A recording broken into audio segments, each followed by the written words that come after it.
हमारे देश में फिर से एक बार सरकार विरोधी नारों के लिए, देश विरोधी नारों के लिए जेएनयू की सुर्खियां बन रही हैं। सुप्रीम कोर्ट के द्वारा हाल ही में शरजील इमाम और उमर खालिद की 5 जनवरी को जैसे ही इनकी जमानत याचिका खारिज हुई, उसके बाद जेएनयू में कुछ छात्र प्रोटेस्ट करने उतर आए और सरकार के विरोध में नारे लगाने लगे।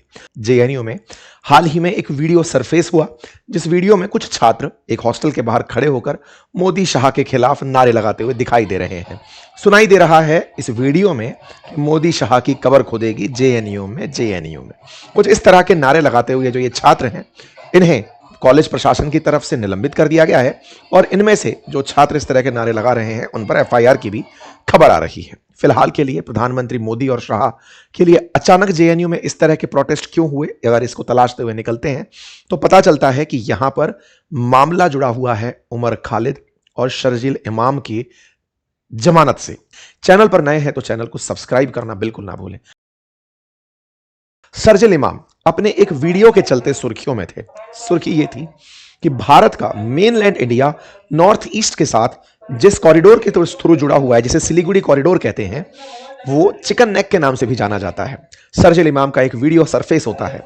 सीएए प्रोटेस्ट के दौरान ये उस क्षेत्र में पहुंच करके, सिलीगुड़ी कॉरिडोर मेजॉरिटी मुस्लिम बाहुल क्षेत्र है, ये वहां पर जाकर बयान देते हैं कि हम 5 लाख लोग अगर मिल जाएं, सड़क, ट्रेन, हाईवेज इनको रोक दें तो हम पूरी तरह से चिकन नेक को काट सकते हैं और हम आसाम को और पूर्वोत्तर भारत को मेन भारत से अलग कर सकते हैं। इनका यह बयान पूरी तरह देशद्रोह का था।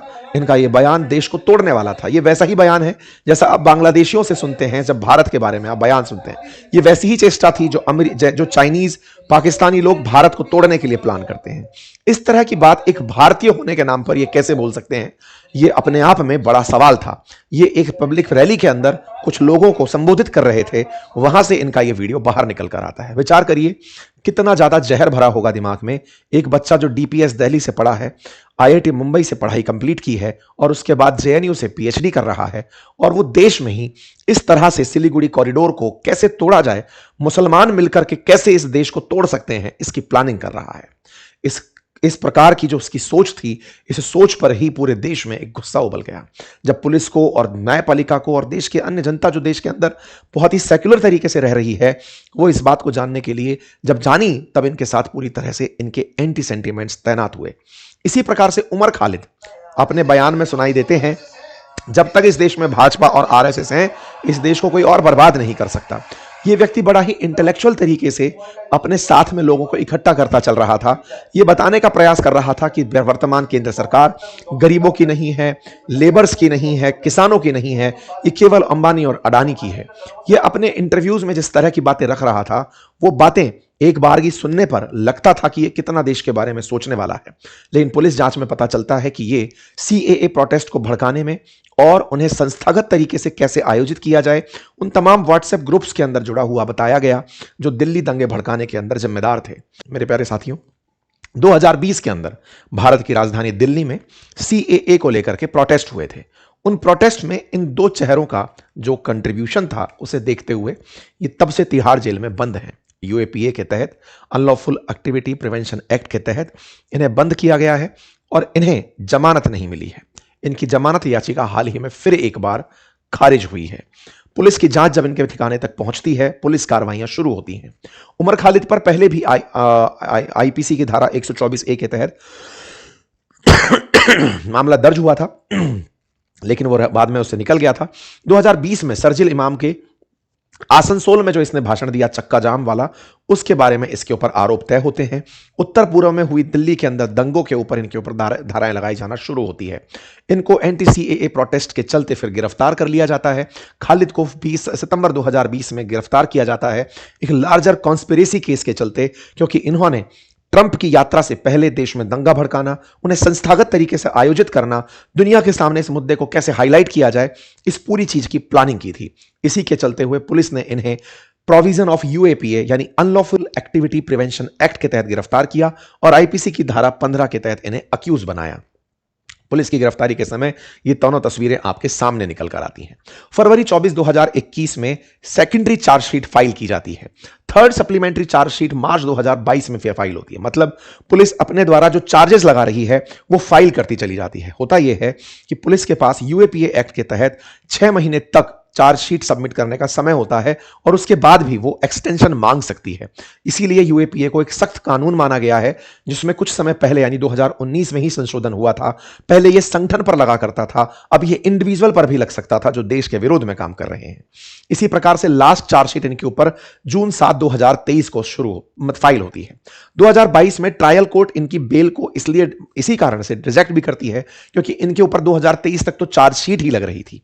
2022 से 24 के बीच में काफी सारे जो को अक्यूज्ड थे उनकी रिजेक्शंस कर दी गई, मतलब उनको जमानत देने से इनकार कर दिया गया। इसी बीच में एक वाकया होता है। 2023 तक तो इनके खिलाफ चार्ज ही तैयार हो रहे होते हैं, ट्रायल शुरू नहीं हुआ होता है। जमानत के लिए याचिका लगाते समय इनके वकील कपिल सिब्बल रहते हैं। कई बार जमानत याचिकाएं कोर्ट ने खारिज करी, एक बार इनके वकील कपिल सिब्बल ने खुद याचिका को यह कहते हुए वापस ले लिया कि अभी समय सही नहीं है।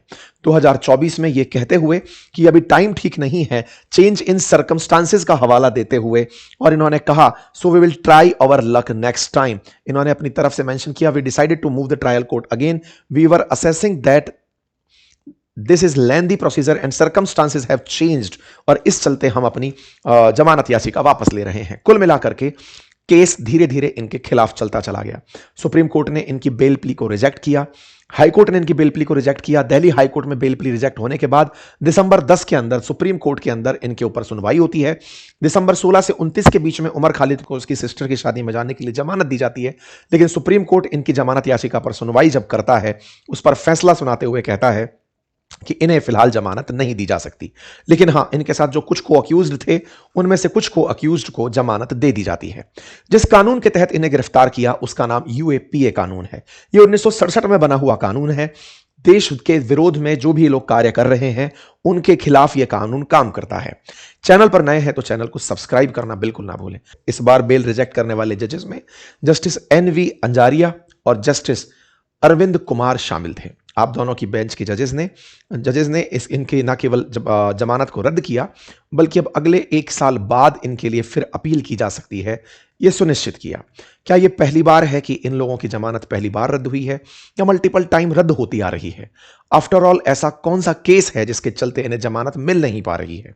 आफ्टर ऑल इनका केस है क्या जिसके चलते इन्हें जेल में रखा गया है? आज के सेशन में इनका जिक्र करते हैं। इन दो चेहरों को एक बार के लिए आप पहचानें और आगे चलें। सबसे पहले बात सरजिल इमाम की करते हैं।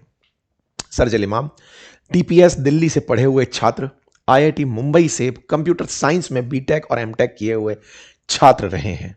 आईआईटी मुंबई से कंप्यूटर साइंस पढ़ना बहुत से लोगों का ड्रीम होता है। इनके ड्रीम में वहां से आगे था एमए हिस्ट्री करना जेएनयू से और वहीं से पीएचडी करना। ये 2015 में पीएचडी के लिए एनरोल जेएनयू में होते हैं, उससे पहले ये एमए भी वहीं से करते हैं। अपनी एकेडमिक्स में जिस समय ये एंट्री कर रहे थे उस समय एक्टिविज्म इन्हें बहुत तेजी से आ रहा था और उसी एक्टिविज्म के चलते इनकी फाइल बन गई है। इनके एक्टिविज्म के कुछ प्रमाण आज के सेशन में हम आपके सामने रखेंगे। ऐसे ही एक और छात्र हैं उमर खालिद, दिल्ली के ही बॉर्न एंड बॉटअप हैं। इनके पिताजी हैं वेलफेयर पार्टी ऑफ इंडिया के प्रेसिडेंट। इन्होंने किरोड़ीमल कॉलेज डीयू से पढ़ाई की थी, ग्रेजुएशन की। इसके बाद एमए, एमफिल और पीएचडी जेएनयू से कर रहे थे और अपनी पीएचडी आदिवासियों पर, झारखंड के अंदर आदिवासियों पर कर रहे थे। ये इनका थोड़ा बेसिक परिचय जेएनयू से कनेक्ट का है। इस तरह से उनके दिमाग में कचरा भरा जाता है और देश में एक दंगा भड़क उठता है। ये पूरा कार्य बड़ा ही संस्थागत और सोची समझी रणनीति का हिस्सा था। इसके पीछे एक और कॉन्स्पिरेसी थी और वो कॉन्स्पिरेसी बाद में दिल्ली पुलिस ने डिकोड की। कॉन्स्पिरेसी ये थी कि उसी दौर में प्रेसिडेंट ट्रंप इंडिया आने वाले थे। प्रेसिडेंट ट्रंप का वो पुराना कार्यकाल था और जब वो इंडिया आने वाले थे तो वर्ल्ड मीडिया इंडिया में रहने वाली थी। इंडिया पर दुनिया का अटेंशन होने वाला था और ऐसे में विदेशी ताकतें चाहती थी कि भारत की राजधानी में अगर हिंदू मुस्लिम प्रोटेस्ट हो जाए, भारत की राजधानी में दंगे भड़क जाएं, तो ये वर्ल्ड वाइड कवरेज मिल सकता है कि हिंदू मेजॉरिटी भारत किस तरह से मुसलमानों के साथ या अल्पसंख्यकों के साथ बर्ताव करता है। इस पूरी साजिश को दिल्ली पुलिस ने नाकाम किया, लेकिन फिर भी ये प्रोटेस्ट हुए, इस देश में प्रोटेस्ट हुए और वो वायलेंट बन गए। दिल्ली देश की राजधानी में प्रोटेस्ट हुए और इस प्रोटेस्ट को दिल्ली राइट्स 2020 के नाम से जाना जाता है। इन दंगों में बहुत से लोगों की जान गई, बड़ी संख्या में प्रदर्शन हुए और यह उस समय हो रहा था जब ट्रंप की भारत यात्रा प्रस्तावित थी। इन प्रोटेस्ट का मेजर मकसद दिल्ली में आई हुई मीडिया का ध्यान आकर्षित करना था। वर्ल्ड मीडिया ने इसे 2019 के एंड में कवर करना शुरू कर दिया था कि यहां पर वायलेंस हो रहा है। 53 लोगों की मौत हुई, जिसमें बताया गया कि 38 मुस्लिम थे, 15 हिंदू थे। 700 से अधिक लोग घायल हुए, आगजनी हुई, 753 से अधिक एफआईआर हुई। ट्रंप के भारत आने से पहले हुई इस हिंसा को प्रॉपर तरीके से ग्लोबल फुटेज मिली, लेकिन उस फुटेज में जिन दो चेहरों का बड़ा जिक्र रहा वो ये दो थे, शर्जिल इमाम और उमर खालिद। इससे आतंक पर बहुत हद तक कंट्रोल भी हुआ और इसी कानून के चलते सुप्रीम कोर्ट ने इन दोनों की हाल ही में बेल रिजेक्ट की है। मीम का मार्केट गर्म था, लोग उनके पुराने वीडियोस निकाल निकाल कर बात कर रहे थे कि इन्होंने जब देश के विरोध में ऐसा सोचा है तो इन्हें जमानत नहीं मिलनी चाहिए। वहीं इनके पक्ष में इनकी तरफ से जो इनकी जमानत याचिका चाहते हैं, उनका कहना है कि जब चार्जशीट के ऊपर बहस ही शुरू नहीं हुई है, तो ट्रायल्स ही शुरू नहीं हुए हैं, तो किस आधार पर उन्हें जस्टिस के बिना रखा जा रहा है, उन्हें जमानत मिलनी चाहिए। इस बात को लेकर के कांग्रेस, सीपीआईएम इन सब का मानना है कि सरकार मुसलमान होने के कारण उन्हें यह सजा दे रही है, जबकि उनके विरोध में लोगों का मानना है कि उन्होंने मुसलमान होने के नाम पर ही कहा था कि देश के टुकड़े कर दिए जाएं अगर 5 लाख मुसलमान चिकन नेक पर बैठ जाएं। इस तरह देश विरोधी बातें करने के चलते अगर उन्हें गिरफ्तार करके रखा जाता है तो इसमें बुराई क्या है। इस बात पर किरण रिजिजू जी जो पूर्वोत्तर से आते हैं, उन्होंने वही पुराना वीडियो वापस से शेयर करते हुए कहा कि ऐसी ताकतों का खुलेआम घूमना देश के लिए गलत है। इस पर एक और लेटर वायरल होता है। 2 जनवरी 2026 को हाल ही में अमेरिका के न्यूयॉर्क शहर में मेयर बने जौहरान ममदानी, जिनका भारतीय कनेक्शन भी है, वो उमर खालिद के लिए एक पत्र लिखते हैं और वो पत्र इनके बारे में होता है कि आपके बारे में जानकारी हमें मिली, आपके शब्द के दबाव के अंदर कोई बात नहीं की जाती, उन बातों को हमने सुना। कुछ इस तरह से इन्होंने लिखा कि मैं अक्सर तुम्हारे उन शब्दों को याद करता हूं जिसमें कड़वाहट को खुद पर हावी ना होने की बात तुमने कही थी। तुम्हारे माता पिता से मिलकर खुशी हुई, हमें तुम्हारी चिंता है। अमेरिका के और सीनेटर्स ने भी, लगभग 8 अमेरिकी सांसदों ने भी उमर खालिद के समर्थन में पत्र लिखा और कहा कि जब तक ट्रायल शुरू नहीं हुआ इन्हें जेल में क्यों रखा जा रहा है। अंतरराष्ट्रीय स्तर पर भी इसका कवरेज मिल रहा है। दिल्ली राइट्स को लेकर अल जजीरा लिखता है, why want India release Umar Khalid and Sharjeel Imam. अब ये अंतरराष्ट्रीय सुर्खी बन चुका है, दुनिया भर में यह डिस्कशन चल रहा है। जो 5 आरोपी जिन्हें जमानत दी गई, उनमें उन्हें देश छोड़ने, दिल्ली से बाहर जाने, इन सब की मना की गई है। फिलहाल के लिए उम्मीद करता हूं कि आपको यह पूरा विषय अच्छे से समझ में आ गया होगा। इनकी जमानत याचिका खारिज होने पर जेएनयू में फिर से प्रोटेस्ट हुए, इनको जेएनयू प्रशासन के द्वारा सस्पेंड करने की बात कही गई और इन पर एफआईआर की भी न्यूज फिलहाल चल रही है। दिल्ली पुलिस के द्वारा नॉन कॉग्निजेबल रिपोर्ट के तहत इनके non cognizable report JNU protest के ऊपर रखते हुए इनकी गिरफ्तार मतलब एफआईआर की बात की जा रही है। उम्मीद है कि आप सभी साथियों को ये जानकारी समझ में आई होगी। आप इस विषय पर क्या सोचते हैं, अपनी राय जरूर कमेंट बॉक्स में दें।